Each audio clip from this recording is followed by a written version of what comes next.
그 누구라도 기도하는 것이 마땅하다라는 것을 우리가 기억해야 돼요. 그것이 우리가 교만하지 않는 거고, 그러한 모습을 예수님이 친히 보여주신 거예요. 그래서 우리가 이런 것들을 보고서 뭐 성부 하나님이 첫째니 더 높니 이런 그런 건 이단이에요. 성부와 성자와 성령은 동일하신 한 하나님이에요. 한 하나님이기 때문에, 동일하신 분이기 때문에 누가 더 낫고 누가 더 조금 못하고 그런 거 없어요. 근데 예수님은 그럼에도 불구하고 우리에게 기도를 왜 해야 되는지, 그리고 이렇게 고민하고 슬퍼하는 상황에서 우리가 무엇을 해야 하는지를 우리에게 말씀해주고 계신 거예요. 바로 이 고민되고 슬퍼할 수밖에 없는 정말 앞이 캄캄한 이런 상황에 예수님은 뭐 했어요? 깨어있으라 라고 말씀하시면서 기도한다, 기도해야 된다는 것을 우리에게 말씀하고 계시는 겁니다. 자, 그리고 39절 말씀 보면, 조금 나아가사 얼굴을 땅에 대시고 엎드려 기도하여 이르시되, 내 아버지 만일 할 만하시거든 이 잔을 내게서 지나가게 하옵소서. 그러나 나의 원대로 마시옵고 아버지의 원대로 하옵소서 라고 기도를 하죠. 제일 중요한 부분은, 물론 예수님은 지금 이 기도가 예수님이 십자가의 고난, 고통, 그 두려움으로 인하여서 예수님이 미리 전에 기도하셨다라는 그런 부분으로도 볼 수 있지만, 저는 다른 부분을 좀 보고 싶어요. 그것은 뭐냐면은, 예수님이 이 십자가의 길이, 비록 내가 인간의 몸으로 온 예수님에게는 고난의 길이고 고통의 길이고 염려되고 그리고 고민이 되는 그런 길이지만, 이 모든 일이 아버지의 뜻대로 이루어지기를 간절히 바라는 예수님의 기도다라고 저는 생각을 해요. 그러니까 이 앞에 있는 고난을 좀 피할 수 있으면 피하게 해달라고 하는 그런 소원의 기도라기보다는, 이 앞에 있는 이 고난이 있지만 도리어 아버지의 뜻대로 이루어지기를 더 간절히 바라는 기도가 바로 이 겟세마네 동산에서 드린 마지막 기도다라고 저는 그런 방향으로 좀 더 보고 싶습니다. 그래서 제자들에게 오사 그 자는 것을 보시고 제자들에게 말씀하시되, 너희가 나와 함께 한 시간도 이렇게 깨어 있을 수 없느냐 하시면서 41절에 보면, 시험에 들지 않게 깨어 기도하라. 마음에는 원이로되 육신이 약하도다. 즉 우리의 영은 예수 그리스도의 십자가 보혈로 말미암아 우리의 영은 구원을 받았어요. 그래서 우리의 원은 항상 하나님께 영광을 돌리며 살아가고 싶고, 정말 바른 신앙생활을 하며 살아가고 싶고, 하나님의 자녀로 이 세상의 빛과 소금으로 살아가고 싶지요. 그러나 우리의 육신이 약하기 때문에 우리는 우리의 마음의 원대로 그렇게 살아가지 못할 때가 있다 이 말이에요. 그런데 예수님께는 그때 방법은 뭐예요? 기도하라는 거예요. 기도하라. 시험에 들지 않게 기도하라. 즉 육신이 약해서 너희가 시험에 든다 이거예요.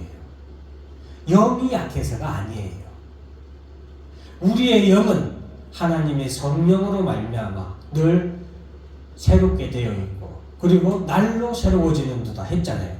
그러니까 우리는 새로워져 있고 늘 충분히 강합니다. 그런데 우리의 육신이 약하기 때문에 우리가 시험에 드는데, 그것을 이기기 위해서는 무엇을 해야 된다? 기도를 해야 된다라는 것을 우리에게 말씀해주고 계십니다. 다시 두 번째, 예수님은 또 나아가서 기도합니다. 내 아버지여, 만일 내가 마시지 않고는 이 잔을 내게서 지나갈 수 없거든 아버지의 원대로 되기를 원하나이다. 결국에 앞에서 얘기했지만 이 기도의 목적은 아버지의 원대로 되기를 원하는 거죠. 나중에 이제 뒤에 보면은 예수님께서 내가 12군대를 12천사의 군대를 내가 보내게 하실 수 없느냐라고, 예수님은 능히 이 모든 상황을 예수님은 스스로 극복할 수도 있고, 이 십자가 이걸 갖다가 말도 안 되는 이 사건을 예수님은 아예 일어나지 않도록 하실 수 있는 전능하신 분이에요. 53절에 보면 너는 내가 내 아버지께 구하여, 지금 12군단 12명도 아니에요. 12군단 더 되는 천사를 보내시게 할 수 없는 줄로 아느냐. 충분히 그런 능력이 있으심에도 불구하고 예수님은 바로 이렇게 기도하고 하나님 앞에 간구하는 것은 하나님 아버지의 뜻대로 이 모든 것이 이루어지기를 간절히 기도하는 그런 모습이라고 할 수 있겠습니다. 그래서 우리 사랑하는 성도 여러분들도 살면서 한번, 저는 나이가 이제 50이 넘고 이러다 보니까 지금은 물론 젊었을 때도 그런 부분에 대해서는 생각도 했어요. 사실 제 잘난 척을 하는 게 아니라 사실 젊었을 때도 그렇게 생각했지만 50이 넘어갈수록 더 분명한 것은 내가 이 땅에서 하나님의 뜻을 이루며 살아가는 것보다 더 귀하고 값진 것은 없다라는 그런 생각을 참 확실하게 가질 수 있어요. 여러분, 잘 먹고 잘 살고 잘 입고 좋은 차 끌고 좋은 집에서 살고 사람들에게 능력이 있다고 인정받고 존경받고, 그러면 좋죠.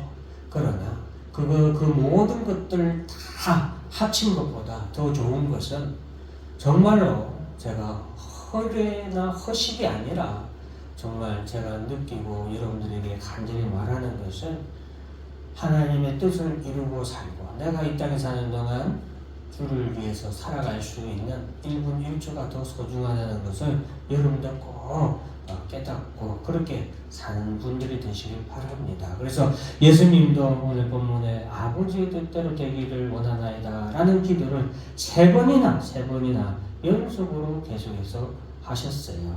그래서 그러한 것들 우리가 잘 기억을 해야 되겠습니다. 자, 그리고 다시 오신 자 그들이 피곤해서 이렇게 자고 있는 것을 예수님이 다 아시면서 우리 육체가 연약하여서 우리의 강건함을 위해서도 기도하세요. 여러분, 피곤하면 이렇게 기도도 힘들어요. 사람이 아프면 찬송이 나오겠어요? 아프면 당장 신음소리가 먼저 나오지. 그렇지 않겠어요? 정말 아파본 사람은 압니다. 정말 죽을 정도로 아프면은 찬송보다는 정말로 신음소리가 먼저 새어나요. 그래서 기도해야 돼요. 우리는 무엇을 위해서? 아프지 않게 해달라고, 건강하게 해달라고. 그래야 우리가 더 기도하고 더 하나님을 찬송하며 살아갈 수 있기 때문이에요. 자, 45절 보면은 이에 제자들에게 오사 이르시되 이제는 자고 쉬라. 보라, 때가 가까웠으니 인자가 죄인의 손에 팔리니라. 예수님의 이 기도는 또한 우리에게 기도할 때를 얘기를 해주세요. 기도할 때는 그 일이 이루어지기 전에 기도해야 되는 거예요. 그 일이 이루어질 때는 기도해도 소용이 없어요. 그것은 하나님의 뜻이 이루어지는 때이기 때문에 그래요. 그래서 아브라함도 하나님께 소돔과 고모를 위해서 그렇게 간절히 기도했던 것도 소돔과 고모라가 심판당하기 전이었고, 다윗이 자기 아들을 위하여서 갓난 아기를 위하여서 하나님 앞에 살려달라고 간구할 때도 그렇게 때가 기도하든 할 수 있는 때였기 때문에 그래요. 예수님도 이제는 자고 쉬라. 이제는 더 이상 기도할 필요 없다. 왜? 때가 가까웠기 때문이에요. 우리도 이 땅에 살아가는 동안 기도할 때가 있고 그 기도한 것이 이루어지는 때가 있어요. 때가 있다 이 말이에요.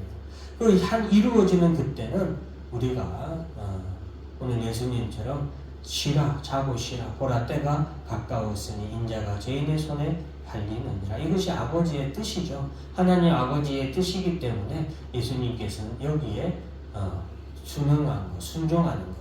때로는 우리도 기도할 때 하나님의 뜻대로 기도할 때도 있지만 하나님의 뜻과 맞지 않고 내 뜻대로 기도할 때가 있지 않나요? 그죠? 그런데 우리는 하나님의 뜻대로 기도하는 건지 내 뜻대로 기도하는 건지 우리는 알 수 없기 때문에 하나님 뜻대로 기도하길 우리가 늘 먼저 하나님 앞에 기도해야 되고, 내 기도가 하나님의 뜻에 맞지 않는다면 그것에서 우리는 순종하고 돌이킬 줄 알아야 돼요. 내 뜻을 줬고 아버지의 뜻이 이루어지기를 우리는 따르고 그것이 이루어지길 또한 우리가 나아가야 되겠죠. 자, 그래서 예수님은 이제 장로들이 보낸 그 사람들에게 이렇게 붙잡히게 됩니다. 이때 가룟 유다가 입맞춤을 하는 사람이 바로 예수다. 그러니 그 사람을 잡아라 라고 하면서 예수께 나와서 입맞춤을 하죠. 입맞춤을 할 정도로 그는 참 예수님과 가까운 사람이었고 예수님의 어떻게 보면 채찍은 제자였죠. 그러나 그는 그 가까운 자리에서도 주님을 배신하고 주님을 팔아넘기는 사탄 마귀의 그런 앞잡이가 될 수밖에 없었습니다. 이런 것들은 우리가 경계를 해야 됩니다. 내가 아무리 교회와 가깝고 내가 아무리 영적으로 내가 아무리 은혜를 많이 받는 집사, 목사, 장로라고 할지라도 권세라고 할지라도 우리는 늘 넘어질까 조심을 해야 됩니다. 사탄 마귀는 오늘도 어느 누구도 가리지 않고 심지어 예수님도 시험하는 사람이 누구예요? 사탄 마귀였잖아요. 그러니까 하물며 우리가 얼마나 능력 있고 얼마나 신령한 척해도 예수님보다는 비교도 안 되는 한낱 하루까지에 불과한 사람들이잖아요. 사탄 마귀가 우리를 볼 때는 그냥 우스워요. 그러니까 우리는 항상 이러한 시험에 넘어지지 않도록 늘 조심해야 되겠습니다. 경계하고 그러기 위해서 늘 기도해야겠죠. 시험에 들지 않게 해달라고 기도해야 돼요. 사탄 마귀가 감히 나를 넘보지 못하도록 이번에 우리가 금요 철야 때 기도했던 다윗의 기도처럼 하나님의 날개로 덮어주시라는 기도도 필요하죠. 울부짖는 사자의 눈에 띄지 않도록 그것도 하나의 기도예요. 어쨌든 자 우리가 그래서 이때 베드로가 여기서 이제 예수와 함께 있던 자 중에 하나가 이 베드로예요. 손을 펴 칼을 빼어 대제사장의 종을 쳐 그 귀를 떨어뜨렸을 때 예수님께서는 칼을 집어 넣어라 라고 말씀하시며 칼을 가지는 자는 칼로 망한다 라고 말씀을 하십니다. 그러면서 예수님 아까 53절 말씀 능력이 있으심에도 불구하고 예수님이 그렇게 하지 않는 것은 아버지의 뜻 54절에 분명하게 나와 있죠. 내가 그렇게 하면 이런 일이 있으리라 한 성경이 어떻게 이루어지겠느냐. 즉 하나님의 말씀이 이루어지기 위하여서 이 모든 것을 예수님은 순종하고 또 자신을 내어놓기까지 하고 모든 권세를, 모든 보좌를, 모든 영광을 그리고 자신의 생명도 내려놓는 그런 선택, 신앙의 믿음의 결단이라고 해야겠죠. 결단을 하시는 예수님을 통하여서 우리도 살아가면서 바로 이렇게 성경이 어떻게 이루어지겠느냐 이런 고민을 해야 돼요. 이런 단식을 해야 돼요. 이것을 위해서 우리가 쓰임 받을 수 있는 사람이 되어야 돼요. 그래서 사무엘아 사무엘아 라고 하나님이 부르실 때 하나님 내가 여기 있습니다.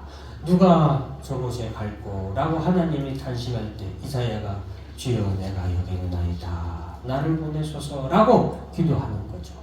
그러한 여러분들이 되시길 바랍니다. 자 오늘 그래서 제자들은 예수님을 버리고 도망을 하게 됩니다. 조금 다음 시간에 좀 더 보충해서 하기로 하고 오늘 말씀을 여기서 마치도록 하겠습니다. 기도하겠습니다.